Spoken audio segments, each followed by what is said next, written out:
2014 की वो तपती मई, जब देश की रगों में उबल रहा था जोश और हवाओं में गूंज रही थी एक प्रतिज्ञा।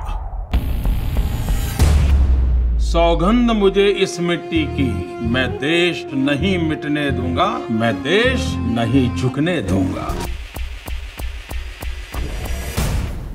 बहुत बड़ी सौगंध है ये, और इसे निभाने के लिए दिन रात 24 घंटे भी काम करना कम था। और सिर्फ 5 साल तो बहुत ही कम, पर यह इंसान तो आया ही था देश का चौकीदार बनने, है ना? अपना घर परिवार सब कुछ तो वो बहुत पहले, बहुत पीछे छोड़ आया था। अब 125 करोड़ देशवासी उसका परिवार बन चुके थे, और सपना उसका बस एक था, देश का सिर पूरे विश्व में ऊंचा उठाना। मुझे अपने लिए कुछ नहीं चाहिए, 125 करोड़ देशवासी यही मेरा परिवार है। आपका कल्याण, इसीलिए लड़ाई लड़ रहा हूं। तो इस देश का ये चौकीदार तो गरीब की सेवा करने आया था, गलत और बेईमानी से पर्दा हटाने आया था, 56 का सीना लिए आतंक से टकराने आया था, फाइलों के पहाड़ गिराने आया था, फर्जी व्यापार मिटाने आया था। इस देश में 70 सालों में नहीं हुआ था वो सारे काम करने आया था। नाम तो सुना ही होगा, मैं नरेंद्र दामोदर दास मोदी। पर सुनिए, भले ही वो एक ऐतिहासिक बहुमत लेकर आए थे, पर विरासत में उन्हें क्या मिला था? एक भ्रष्ट सिस्टम जिसमें था ऊपर से लेकर नीचे तक ढेर सारा करप्शन, जिसकी वजह से न लोगों को उनके हक के पैसे मिलते थे, न गरीबी देश से जाने का नाम ले रही थी। तभी उन्होंने देश के सामने एक बात स्पष्ट कर दी, न खाता हूं न खाने दूंगा। और इसी के साथ प्रारंभ हुई भारत में ईमानदार और देशभक्त की सरकार, मोदी सरकार, जिसने हर कदम पर भारतवासियों को साबित करके दिखाया कि नामुमकिन कुछ भी नहीं है, और नामुमकिन को मुमकिन करने, हर दर्द को खुशी में बदलने मोदी तुम्हारे साथ खड़ा है। हर दी खुशियों से झोली बंद थी राहें जो खोली, बोल रहे सब एक ही बोली, नामुमकिन अब मुमकिन है। अरे मान चुका है देश सारा, जन जन का है एक ही नारा। ना होता था जो भारत में वो होना अब मुमकिन है। कैसे? अरे मोदी है तो मुमकिन है, अरे मोदी है तो मुमकिन है, अरे मोदी है तो मुमकिन है, अरे मोदी है तो मुमकिन है। मैं याद नहीं दिलाना चाहता था वो गुजरी काली यादों को, जब भारत आतंक के साए में था। Ahmedabad serial blast, 26/11 Mumbai blast, Varanasi, Delhi, Pune, Hyderabad blast. पर आज ये जानना जरूरी है, क्योंकि हमें जानना है फर्क नेता नेता का और नियत नियत का। क्या हाथ पैर बांध करके आतंक का मुकाबला हो सकता है? क्या सेना के जवानों के बेड़ियां पहन करके हम कहोगे मारो, ये चल सकता है क्या? क्या ऐसे देश की सुरक्षा होती है क्या? क्या देश के दुश्मन के साथ ऐसी नरमी बरत दिखनी चाहिए क्या? साथियों, यही वजह थी कि मुंबई हमले के बाद भी देश में लगातार आतंकी हमले होते रहे।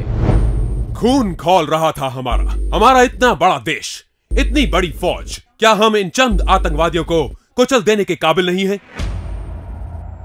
सरकार तो तब पाकिस्तान को लव लेटर लिखने में मस्त थी और जनता त्रस्त थी। तभी हमारे मन की बात कह दी मोदी जी ने। पाकिस्तान को उसी की भाषा में जवाब देना चाहिए।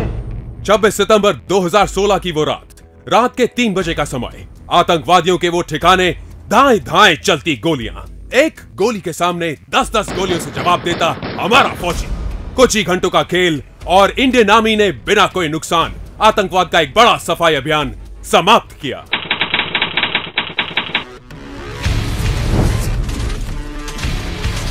आज भारत नई रीति और नई नीति पर चल रहा है।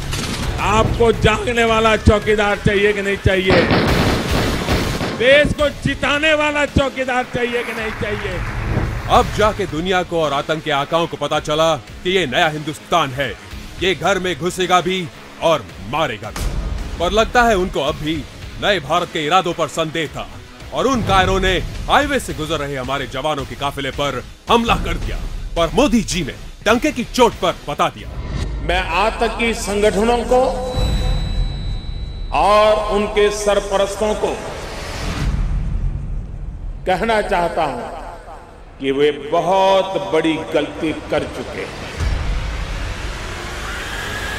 बहुत बड़ी कीमत उनको चुकानी पड़ेगी। इसका करारा जवाब जैश ए मोहम्मद को केवल 12 दिनों के भीतर मिल गया। हमारे सुरक्षा बलों को पूर्ण स्वतंत्रता दे दी गई है। हमें अपने सैनिकों के शौर्य पर, उनकी बहादुरी पर पूरा भरोसा है। ऑपरेशन सर्जिकल स्ट्राइक 2 21 मिनट तक बमबारी, 300 आतंकवादी ढेर। These airstrikes were specifically targeted at training camps of the militant group Jaish-e-Mohammed. बदले जोश जवान मेरे, बदले लोड विमान तेरे, मार गिरा के दुश्मन को, जीत के घर आशिर मेरे, मार गिरा के दुश्मन को, जीत के घर आशिर मेरे। तू चल दे आतंक तू, फहरा दे तिरंगा तू, साउथ में पूरा देश खड़ा है, बोल दे जाके हल्ला तू। अरे दुनिया लोहा मान रही है, मोदी है तो मुमकिन है, नामुमकिन को मुमकिन कर दे, मोदी है तो मुमकिन है। अरे मोदी है तो मुमकिन है, अरे मोदी है तो मुमकिन है। पर अगर मैं आपसे कहूं कि मोदी जी ने इतनी इतनी सड़कें बनवाई तो आप कहेंगे उसमें क्या है, इससे पहले सड़कें नहीं बनती थी क्या? और मैं आपसे कहूं मोदी जी ने करोड़ों शौचालय बनवाए तो आप कहेंगे वाह बेटा, इससे पहले देश में शौचालय नहीं बनते थे क्या? अगर मैं आपसे कहूं कि मोदी जी ने करोड़ों घर बनवाए तो आप कहेंगे इसमें क्या है, इससे पहले हमारे यहाँ घर नहीं बनते थे क्या? ये सब तो जाने दीजिए, लेकिन वो जो हमारे युवराज है ना, वो कहते हैं कि 70 साल हमने जो काम किया, उन्होंने क्या काम किया ये मैं आपको बताता हूँ। हमारी आजादी के 1 साल बाद आजाद हुआ इजराइल सुरक्षा और साइंटिफिक खेती में हमसे कहीं ज्यादा आगे निकल गया। उसके 1 साल बाद आजाद हुआ चीन विश्व का सबसे बड़ा उत्पादक बन गया। भौगोलिक तौर पर हमसे कई गुना छोटा सिंगापुर आज व्यापार में सबसे आगे है और भारत को आपने टॉप 100 करप्ट कंट्री की लिस्ट में ला दिया। ये है आपका 70 सालों का हिसाब। आज जो मैं आपको बताने जा रहा हूँ उसे सुनकर आप दंग रह जाएंगे और कहेंगे कि दत्त, पहले वाले क्या हाथ पे हाथ धरे बैठे थे? भाई साहब, सिस्टम वही है, सिस्टम चलाने वाले वही हैं, अप्रूवल मंजूरियां देने वाले भी वही हैं, फाइल साइन करने वाले वही हैं, पर जो काम हो रहा है ना, उसकी स्पीड देखिए।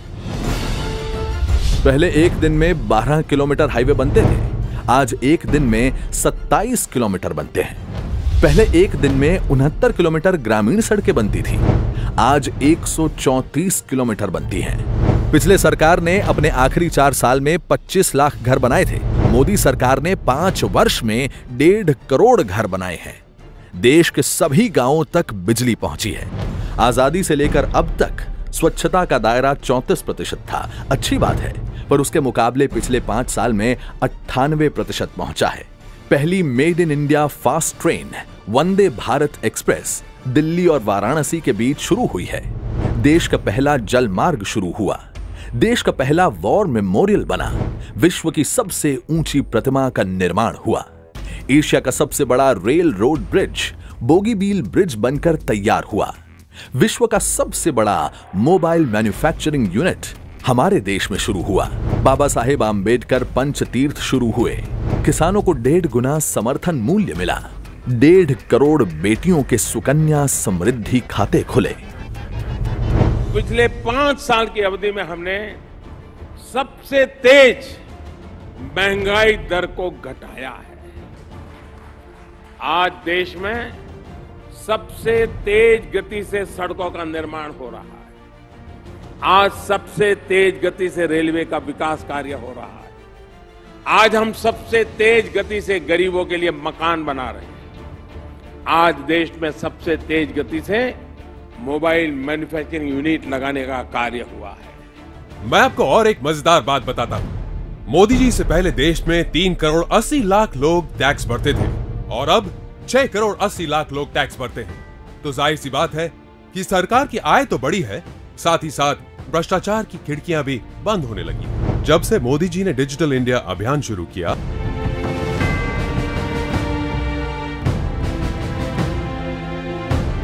तभी तो मोदी सरकार हमें विश्व की सबसे बड़ी स्वास्थ्य रक्षा देने निकल पड़ी।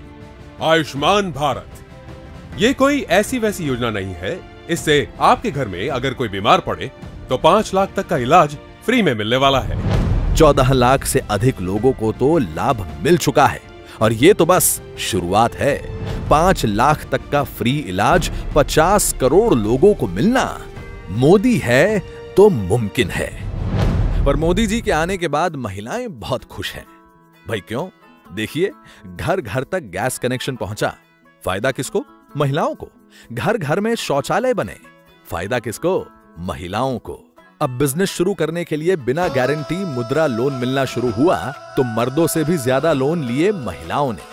और अब सेना में भर्ती होने वाली बेटियों को परमानेंट कमीशन मिलना, हाँ, मोदी है तो मुमकिन है। गरीबों की सरकार चलाना हो रहा अब मुमकिन है। घर घर से धुआं हटाना हो रहा अब मुमकिन है। खुले में शौच से मुक्त भारत मोदी है तो मुमकिन है। स्वस्थ तंदुरुस्त भारत मोदी है तो मुमकिन है। अरे बेटियों का खेल खिलाना मोदी है तो मुमकिन है। नामुमकिन को मुमकिन कर दे मोदी है तो मुमकिन है। अरे मोदी है तो मुमकिन है। अरे मोदी है तो मुमकिन है। अरे मोदी है तो मुमकिन है।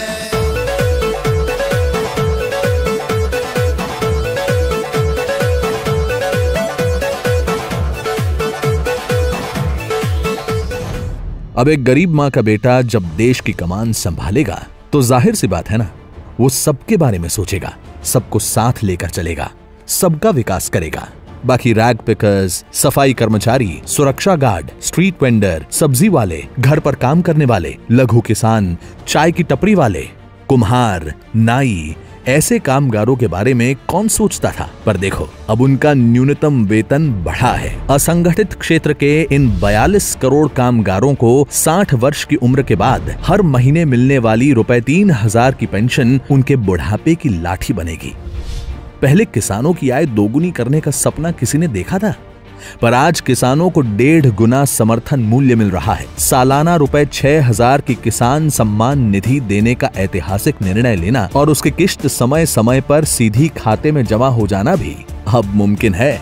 दूसरे किसी वर्ग के आरक्षण को कम किए बिना बाकी गरीबों को 10% आरक्षण देना अब मुमकिन है। 5 लाख तक की आय पर से टैक्स हटाकर मिडिल क्लास का बोझ कम करना भी तो दोस्त मोदी है तो मुमकिन है। किसानों की आय बढ़ाना अब तो चाचा मुमकिन है। दवाओं के दाम गिराना दादी दादा मुमकिन है। अंधेरा भाग रहा है, भ्रष्टाचार हारा है, सच्चाई के दम पर काम होता सारा है। अरे नामुमकिन को मुमकिन कर दे मोदी है तो मुमकिन है। अरे मोदी है तो मुमकिन है। अरे मोदी है तो मुमकिन है। भाई हम आम लोगों को तो इस चाय वाले की चाय मीठी लग रही है। इस कड़क मीठी चाय के बिना तो हमारा दिन शुरू ही नहीं होता। पर कुछ लोग हैं जिन्हें ये गले से ही नहीं उतरती। एक नहीं, दो नहीं, 22 दलों की नींदें उड़ा के रखी है इस चाय ने या फिर चाय वाले ने। सो नहीं पाते ये लोग, ये सोच सोच के कि मोदी ने इतना कुछ कर कैसे लिया और साथ में लोगों के दिलों में जगह भी बना ली। हमने तो भैया एक योजना निकाली थी, सालों तक खड्डे खुदवाए, पत्थर तोड़वाए और ऐसे ही लोगों को भरमाकर उस पर इतने चुनाव जीत लिए। आज 5 साल में इतना सारा काम करना कैसे मुमकिन है?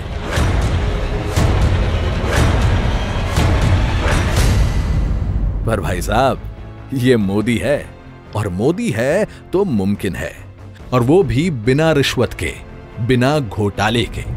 पर एक बात गलत है कि मोदी डराता बहुत है। कौन है ये लोग जो मोदी से डरे हुए हैं? जब दुश्मन में भारत के पराक्रम का डर हो तो ये डर अच्छा है। अब आतंक के आकाओं में सैनिकों के शौर्य का डर हो तो ये डर अच्छा है। जब भगोड़ों में भी कानून और अपनी संपत्ति जब्त होने का डर हो तो ये डर अच्छा है।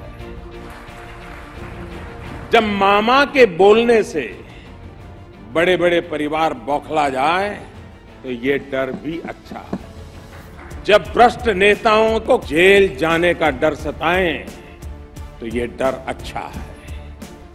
एक बात तो है कि अगर सारथी सही हो तो हर युद्ध जीता जा सकता है, हर चक्रव्यूह को भेदा जा सकता है। और मोदी जी के लिए उनके पूरे दल ने देश के ऊपर उठ के काम किया है। सबका साथ और सबका विकास की दिशा में देश को आगे बढ़ा रहा है। 50 करोड़ गरीबों के जीवन में परिवर्तन लाने का भारतीय जनता पार्टी की मोदी सरकार ने काम किया। गैस, घर, बिजली, शौचालय, बैंक अकाउंट और आयुष्मान भारत माध्यम से इनके स्वास्थ्य की चिंता कर कर उसको पहली बार हम आजाद देश का मैं नागरिक हूं इसकी अनुभूति हुई। ऐसा कहते हैं कि राजनीति में बड़ा पद मिल जाए तो उनकी कई पीढ़ियां सवर जाती हैं, पर मोदी जी ना अलग मिट्टी के बने हैं। उनकी 90 साल की मां आज भी ऑटो से ट्रैवल करती है, आज भी सरकारी अस्पताल में इलाज करवाती है, न कि लंदन अमेरिका में। उनके भाई भतीजे सब साधारण मध्यम वर्गीय जीवन जीते हैं, न कि करोड़ों अरबों की जमीन के मालिक हैं। उनके लिए उनका परिवार तो बस हम हैं। फक्र होता है ऐसे चौकीदार पर हमें, जो ना थकता है, ना रुकता है, ना छुट्टी लेता है। वो जहां जहां जाता है खुशियों के कमल खिलाता जाता है। घर घर में कमल खिलाना मोदी है तो मुमकिन है। दुनिया में सम्मान बढ़ाना मोदी है तो मुमकिन है। हिंदुस्तान बनाना सुन लो अब मुमकिन है। आगे ही आगे जाना मोदी है तो मुमकिन है। नामुमकिन अब मुमकिन है। मोदी है तो मुमकिन है। नामुमकिन अब मुमकिन है। मोदी है तो मुमकिन है। फिर एक बार मोदी सरकार, कमल का बटन दबाएं, भाजपा को जिताएं।